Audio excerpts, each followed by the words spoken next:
And now to business stories. The federal government will soon release a sum of 649.43 billion naira as a final refund for the Paris Club debt to state governments. The Minister of Finance, Mrs. Zainab Ahmed, in Abuja during a media briefing on the activities of her ministry. Those present at the media briefing were the Comptroller General of Customs, Ahmed Ali, the Director General, Debt Management Office, Patience Oniha, the Managing Director, Asset Management Corporation of Nigeria, and the Director General of the Securities and Exchange Commission. She said that between June 20, 2018, when the 2018 budget was signed into law by President Muhammadu Buhari, and May 14, 2019, the federal government had released a total of 2.07 trillion naira to finance the capital components of the 2018 budget. The federal government had, as of March 23, put the total amount released for the capital projects at 1.9 trillion naira.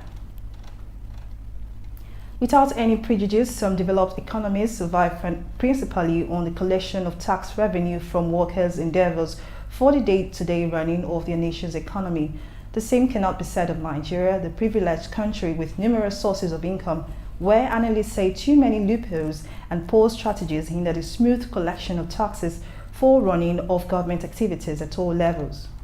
IATV Business News had a chat with a tax expert who suggested a better collaboration with labor unions and familiarization of business executives with MNI's approved list of taxes, all in a bid to promote better revenue collection services. Obligation of the deployment of the instrument of tax to increase revenue generation, especially from adults who earn legitimate income through honest endeavors. Some analysts are skeptical about the workability of mobilizing workers in the informal sector to achieve this objective.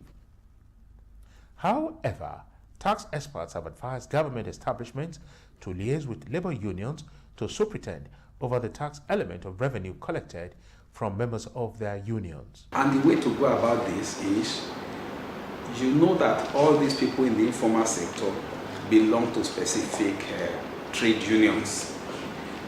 The government should, the internal revenue should first of all try to identify all these trade unions, discuss with them, agree on their behalf, agree with them that they should collect what is due to the government on behalf of the government. In a related development, corporate organizations in different strata of the nation's economy raised observations about deductions from different agencies who claim they represent the interests of a local, state, or federal government revenue agency. IATV Business News, however, gathered there is an approved list of which agency collects what tax in order to avoid multiple taxation. We have, in Nigeria, we do have what we call the Joint Tax Board, which comprises of the Federal Inland Revenue Service, all the states' internal revenue services, our institute, the Chartered Institute of Taxation of Nigeria, Nigerian Customs, Federal Road Safety Commission, and some other parastatals. They've been able to come out in 2015 with a document called Approved List of Collections of Taxes and Levies, Order 2015, which has been used to bring together all the taxes, to highlight all the taxes that are collectible by the federal government, by the state government, and by the local governments.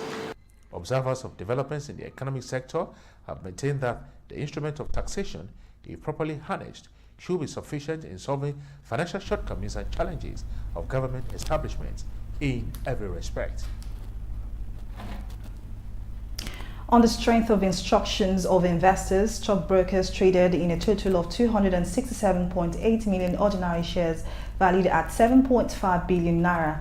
At the close of trading today on the floor of the Nigerian Stock Exchange, Transcorp PLC recorded the highest volume of trade with a total of 58.6 billion ordinary shares valued at 72.2 million naira.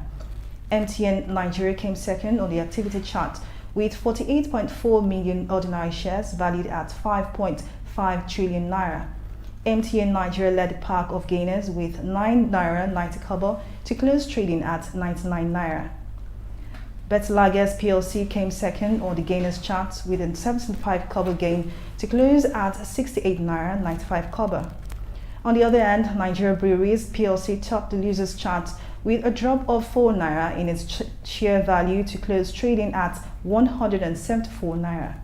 Fort Oil also dropped 3 naira 15 kobo in its share value to close trading at 31 naira 50 kobo. All share index closed trading at 28,671.19 points in 3,864 transactions, while market capitalization ended today's trading at 12 naira 7 trillion.